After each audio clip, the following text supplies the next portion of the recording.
নমস্কার বন্ধুরা, ঝর্ণা কিচেন সবাইকে স্বাগত। আশা করি সবাই ভালো আছেন। আজকে আরেকটি রেসিপি নিয়ে আসছি। আজকে তৈরি করব মিষ্টি আলুর পাতার মাখা।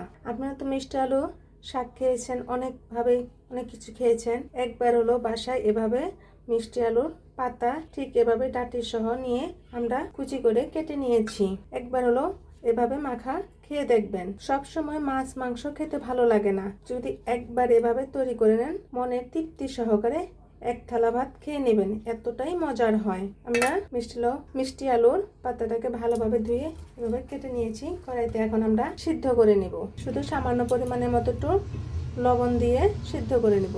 লবণটা দিয়ে দিব, এখন সিদ্ধ করে বসিয়ে দিব। আমরা এখানে সিদ্ধ বসিয়ে দিয়েছি, এখন ঢাকনা দিয়ে ঢেকে দিব। শাকটা এখন উল্টিয়ে পাল্টিয়ে নেব। এখানে আমরা কোনো জল দিইনি।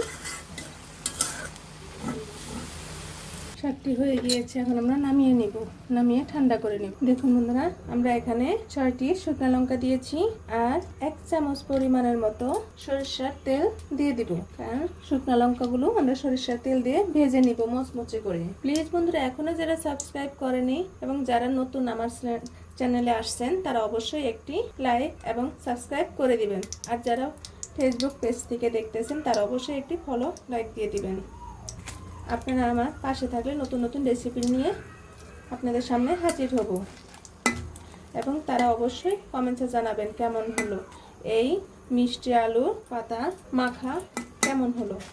একটু ঝাল ঝাল করে দিলে টেস্ট আরও বেড়ে যায়। এজন্য আমি এখানে 6টি শুকনো লঙ্কা দিয়েছি। আপনার ঝালটা আপনার পছন্দ অনুযায়ী দিয়ে দিবেন। আমাদের শুকনো লঙ্কাগুলো হয়ে গিয়েছে, এখন আমরা নামিয়ে নিব। আর আমরা এখানে বড় একটি সাইজের পেঁয়াজ কুচি করে নিয়েছি আর দেশি রসুন 2 গোলা বড় বড় সাইজে আমরা তেলে এভাবে ভেজে নিব। তেলে 1 চিমটে পরিমাণ মতো লবণ দিয়ে দিব, যাতে রসুনগুলো তাড়াতাড়ি সিদ্ধ হয়ে যায়। আমরা রসুন এবং পেঁয়াজ ভালোভাবে ভাজা ভাজা করে নিতে হবে। পেঁয়াজ রসুনগুলো ঠিক এরকম ব্রাউন কালার হলেই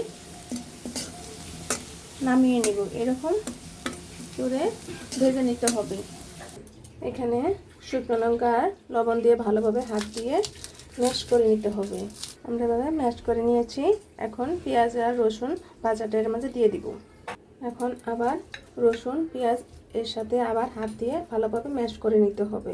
আপনারা অবশ্যই রসুন পেঁয়াজ শুকনো লঙ্কা সরিষার তেল দিয়ে ভেজে নিতে হবে, তাহলে টেস্টটাও বেড়ে যায়। দেখুন কত সুন্দর দেখাচ্ছে। এখন একসাথে সবটি উপকরণ একসাথে মেখে নিব।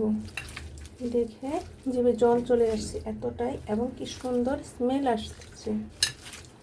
আপনারা এভাবে মিষ্টি আলুর শাক এভাবে মাখা করে খাবেন। একবার হলো বাসায় ট্রাই করবেন।